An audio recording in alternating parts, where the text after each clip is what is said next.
Kristus ada di tengah-tengah kita, lebih utama dari segala sesuatu.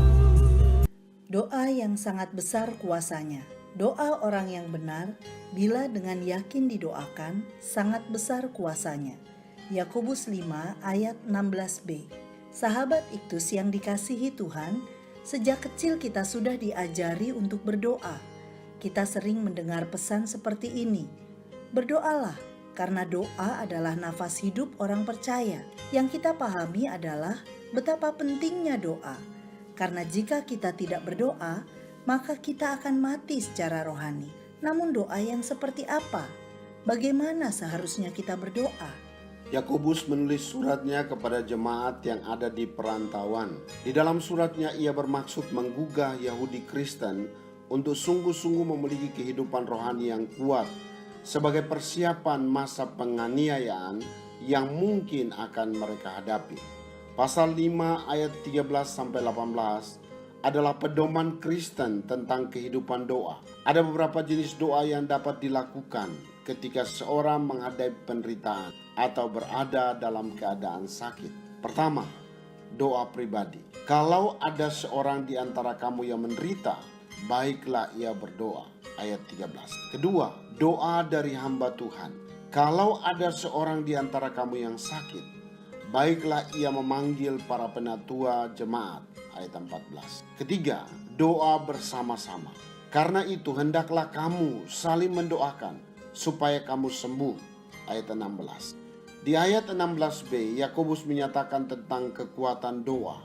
Doa orang benar, bila dengan yakin didoakan, sangat besar kuasanya. Dan ia memberikan 3 prinsip kehidupan doa yang dilakukan oleh Nabi Elia. 1. Doa orang yang benar. Orang yang berdoa haruslah orang benar. Bagaimana dengan Elia? Elia adalah manusia biasa, sama seperti kita. Ayat 17. Ia orang baik yang bersemangat, orang yang hebat, tetapi ia pun memiliki kelemahan. Elia bukanlah manusia sempurna. Itu berarti bahwa bukan karena hebatnya Elia, maka doa yang penuh kuasa dapat terjadi, tetapi karena kasih karunia semata. Yakobus menuliskan suratnya kepada jemaat di perantauan yang telah menerima keselamatan dengan percaya dan menerima Yesus sebagai Tuhan dan Juru Selamat pribadi. Benar yang dimaksudkan di sini adalah ia tidak menyetujui kejahatan jenis apapun atau tinggal di dalam kekudusan. Jika ada dosa, maka haruslah diselesaikan terlebih dahulu. Yesaya 59 ayat 1 dan 2 menyatakan bahwa yang membuat Tuhan tidak mendengar doa adalah karena dosa dan kejahatan kita. Seandainya ada niat jahat dalam hatiku, tentulah Tuhan tidak mau mendengar. Mazmur 66 ayat 18. 2. Doa yang dengan yakin didoakan.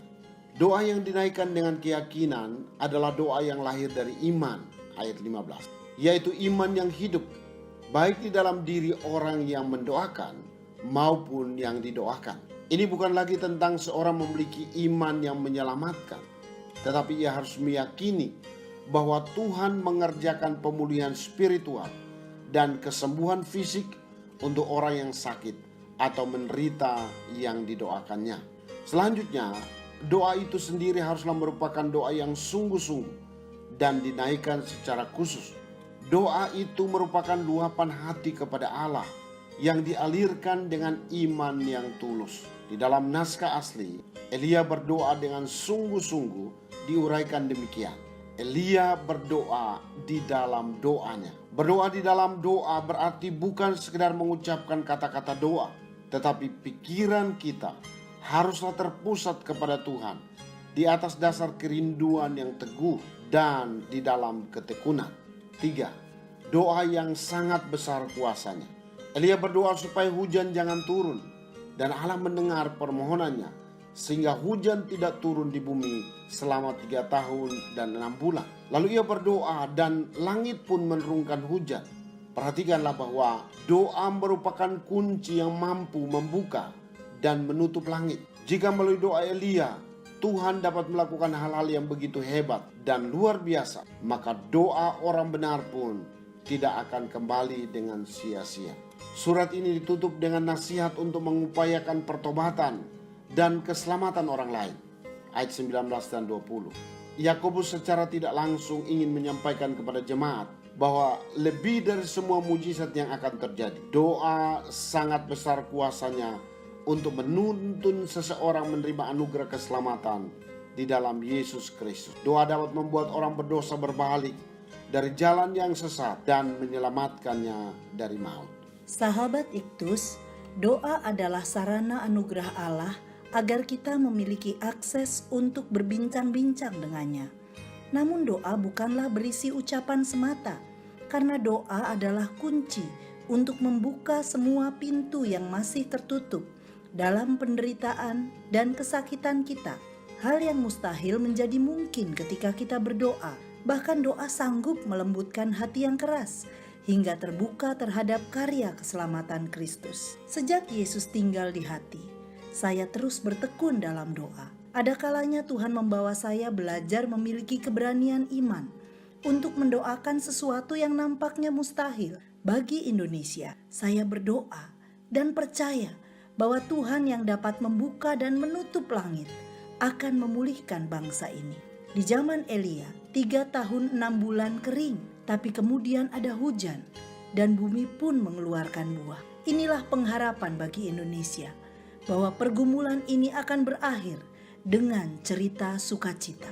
Sahabat Iktus yang dikasihi Tuhan, apakah saya terus berkomitmen untuk menjadi orang benar supaya doa saya tidak terhalang? Bagaimana cara saya berdoa agar doa saya menjadi sangat besar kuasanya? Bagaimana Tuhan menjawab doa-doa saya? Apakah saya mengalami kuasanya yang besar? Ya Tuhan Yesus, terima kasih karena Engkau telah menyelamatkan saya. Saya ingin memiliki iman yang hidup dalam doa-doa saya, bukan hanya untuk menaikkan pokok doa pribadi saya, tetapi mendoakan banyak orang yang sedang mengalami penderitaan atau sakit dan mendoakan Indonesia. Saya mau bertekun dalam doa dengan sebuah keberanian untuk percaya bahwa Tuhan sanggup membangunkan yang sakit dan menderita serta menyelamatkannya. Buka mata saya ya Tuhan, menyaksikan doa yang sangat besar kuasanya. Amin. Doa adalah kunci untuk membuka semua pintu yang tertutup. Kristuslah yang harus ku beri.